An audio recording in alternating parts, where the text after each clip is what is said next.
Sue Finkam was elected to represent Carmel as a city councilor in 2012. She has served as vice president, finance chair, and redistricting coordinator for the city council. She's a co-founder of letstalkcarmel.com, a City of Carmel community transparency portal, and serves as a member of the Hamilton County Solid Waste Board. Mayor Finkum has also served as a vice chair of the Hamilton County Economic Development Corporation and co-founded Carmel Porch Fest, an incredibly fun music festival held on front porches north of Main Street. And I know some of you have, I know at least some of the faculty have gone to that before. Her most recent role, before becoming mayor, was founder and CEO of Firestarter LLC, a certified women-owned full-service marketing agency. She's been a resident of Carmel for 20 years. She's done a lot of leadership things, and we're happy to welcome Mayor Sue Finkam.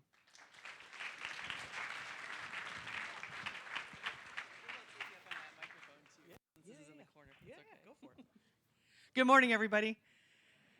Thank you so much for allowing me to have a little bit of time with you. And go Blue, by the way, because I'm a big Michigan fan. So, nice front row spot. Anyway, it's great to be here. It's the first time I've been at this school, so I'm looking forward to learning more and engaging with you. I love getting our youth involved, and I look forward to ideas from you as we move the city forward and how we can do that better. One of the things we've been working hard on is finding ways for kids to get involved. And one of the things we'll be doing moving forward is setting up a design academy, and it's a loose name for having an opportunity for people interested in design, whether it be graphic design, architecture, urban planning, even design of things like roads and streets, so you can come in and see the behind the scenes of that. So if we're doing a really cool building in downtown Carmel and you want to talk to the architect about why they chose that type of design or architecture, what it means, why they chose an industrial look versus a Gothic look, right, as far as the building design, you can do that in a very casual way. So we'll be rolling that information out to your school so that you can have that opportunity. We're also doing a rebranding of our community, and I would love to make sure we have your opinion. So we'll be bringing the branding firm in just to meet with students so they can talk to you about how we position a city to win in the minds of those who want to move and live here.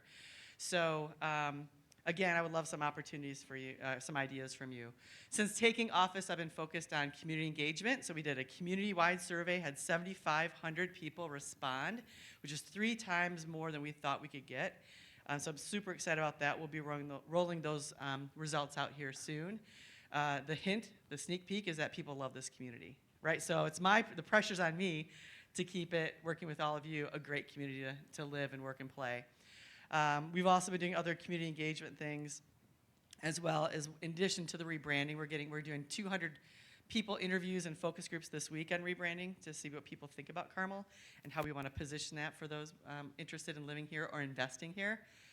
So community engagement has been a big piece. We've also been working on upping the level of talent that works for the city of Carmel by increasing a couple jobs, adding a couple jobs, as well as changing the jobs and who we have. We've just hired a new CFO to take care of our finance a little bit differently.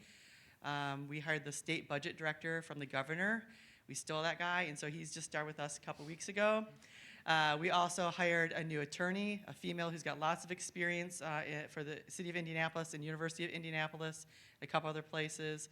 We also hired a new executive director of economic development, and you'll hear a lot from him because we're going to look at building and growing the city of Carmel in a little bit different way. In the past, we've just looked largely at redevelopment, taking old properties and putting new buildings on them. But now we have some opportunities in front of us to do things like redesign an 80-acre site that used to have, if you're familiar with the term Conseco Insurance, they're now called CNO Insurance, redevelop an area, they had 80 acres on it. It's largely asphalt parking lots now. And so how do we bring talent there? How do we make it like a new Midtown Carmel, right, in a different part of the city? And we're looking at developing an international district. And that is super passionate for me. We have over 110 languages spoken in the city of Carmel from nearly 100 countries. And 15% of Carmel residents are 15% of Carmel residents are foreign born. So we have an incredibly diverse community. And I want to have an area where we can have ethnic restaurants, community center, celebrate art and culture and dance, languages, maybe have some higher education, a hotel that can allow for super big weddings that are largely popular in a lot of our communities. And so I want to make sure it's an area that we can all learn from each other and unite in our community. So more on that. We've been working on that for a few months now. It's not quite fully baked for an announcement, but we're getting there. So I'm excited about that. And again, when we get going with that, I want to open it up to the community to get your feedback on what you want to see there. On the campaign trail, I heard from teens everywhere that we need more entertainment options as well. So we are looking at that. We have a couple things that are being considered in downtown, in the Midtown area, as well as in this international district. That would be stuff that would be safe and fun to do in our community. So I don't want to go on and on about what we're doing. I really want to hear any questions that you might have or any ideas you have to make a better Carmel for you. So how do you want to handle questions? Yeah, we'll open it up for questions. Right back there. Yeah. What are your current and future active transportation plans, like traffic calming, multi-use bike lanes, and circulation plans? Shh. What are some big upcoming projects that we should be looking at? Great. So his question was, what are some ideas around active transportation, paths, bike lanes, I'm assuming buses, all those kind of fun things. So that could be a whole hour-long conversation. So we're gonna shrink it down. First of all, 2 years ago, the City Council approved a bond for around $30 million to fill gaps in our path network.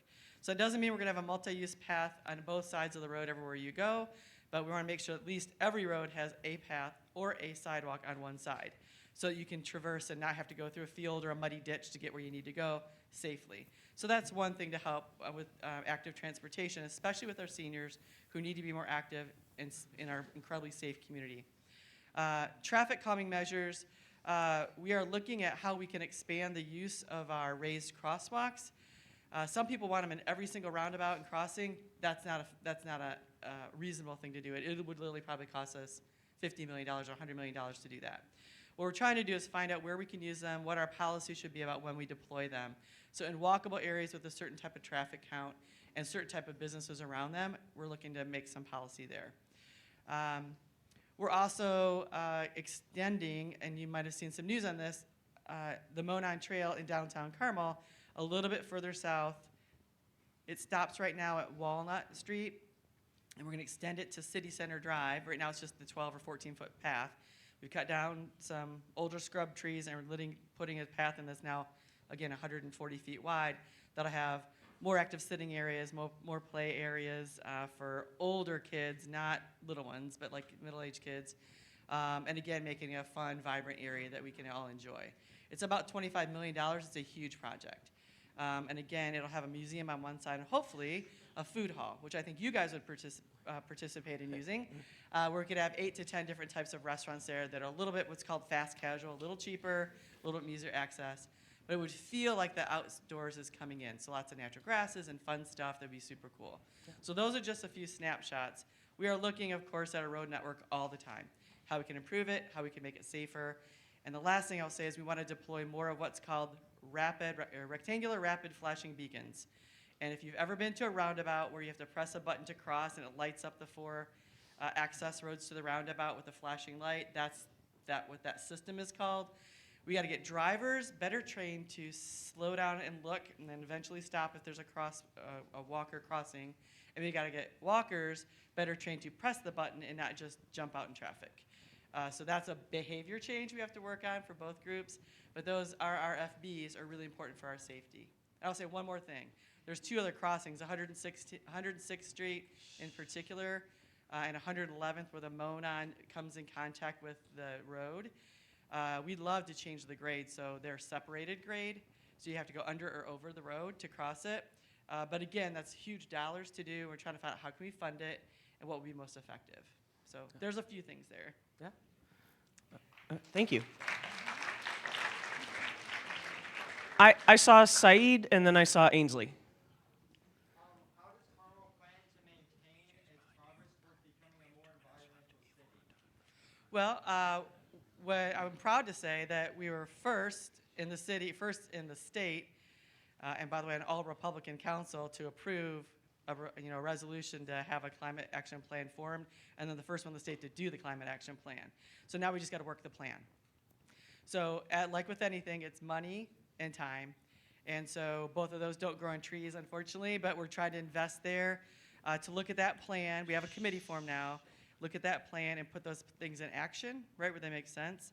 and also fund them. And that's just a multi-year thing, right? We can't just have a plan and dump it all next year. We just don't have the funding for it. But that is absolutely a commitment to us that we will do that. And we're also looking at some things that are energy savings opportunities that'll help save money, but also improve the environment at the same time. All right. Ainsley?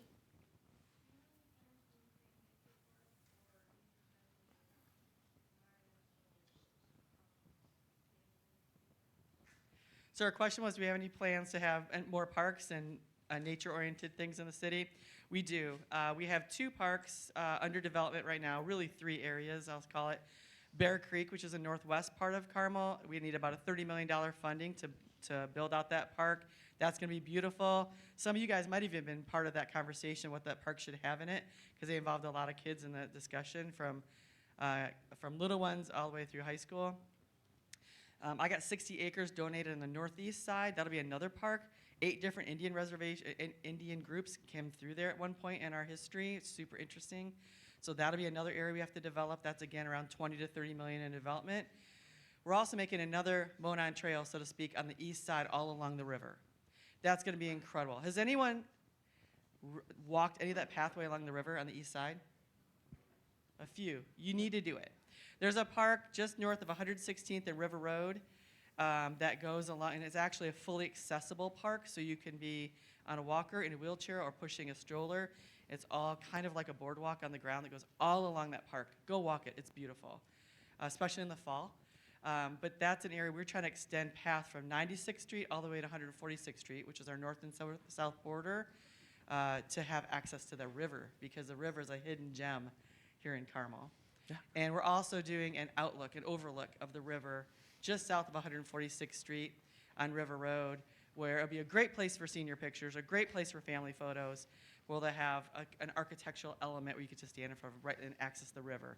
No other place we have, other than one park that's underdeveloped right now, do you have access right to the river. And the last thing I'll say is we funded a pedestrian bridge that will allow you to walk over the river at roughly 106th Street over to Fishers. And so again, that'll be, you'll get to vistas on either side of the river that's different. So a lot happening on the east side, plus this northwest park. Wonderful. That's a lot of green space development and environmental work. We got time for 2 more, so I saw BJ and Neville. So we'll go BJ. Are you happy with the expansion, like growth rate of the city of Carmel, and how can you guys expand more in the community? So am I happy with the expansion of the growth rate? It's hard to answer that question because we didn't have a plan saying this is what we anticipated, so therefore are we on track or off track? It's kind of just grown with the development that we've had. One of the things I want to do is actually put a projected growth plan together for the next 20 years to see if we can anticipate that, because then we can do a better job planning services and water and sewer and all those kind of things that are boring but are really, really important. And how can we go about increasing the growth rate? So this area I talked about that CNO Insurance, Conseco owns, that is just east of the Renaissance Hotel, if you know where that is in that area. That could bring a few thousand residents just in there, depending on how we develop that, as well as the International District. Between those two, that's almost 100 acres of development. So I think what the key is, though, is developing smart, so we don't overgrow our road infrastructure. We make sure our services that we can deliver to the area are adequate, and that we do it really, really thoughtfully and intentionally. And so I think I'll be happy with our development if we can manage it really well. It's kind of like, growth in a city is kind of like developing a corporate culture or a school culture. It's going to take on a life of its own, but if you want it to be a certain way, you have to be really intentional about it, and that's what we're trying to do with development now. Wonderful. All right, Neville. So great question. How do I plan to address the quality of education? The mayor has absolutely zero impact on any schools. But that's a great question because I get asked that all the time. So other states, it's different. Other states have direct budgetary control over schools and actually some types of oversight, regulatory oversight. I have 0 appointments to any schools, and I have $0 that go to any schools as a line item.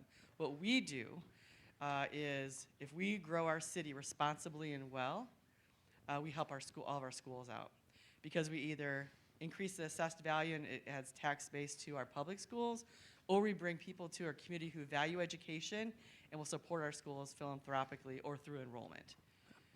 And I do have a community concept I'm working around that would be with adult education, where we'd have our businesses be our learning labs in our classrooms. For instance, if you wanted to learn about data analytics, you might go to Zotech, or management, you might go to CAR, but it's not a bricks and mortar school. So slowly working on that. That's a low priority, though. All right. That is a great clarification of the difference of City of Carmel. We are out of group time. Alessandra, I know you have a question, so maybe you can come up and ask it of the mayor in a minute. But can we thank Mayor Finkum for being here today with us? Thank you.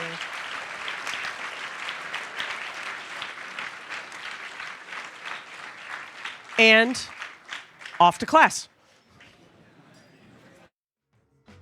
You came one lonely day and took me another way. I'd pack up my heart and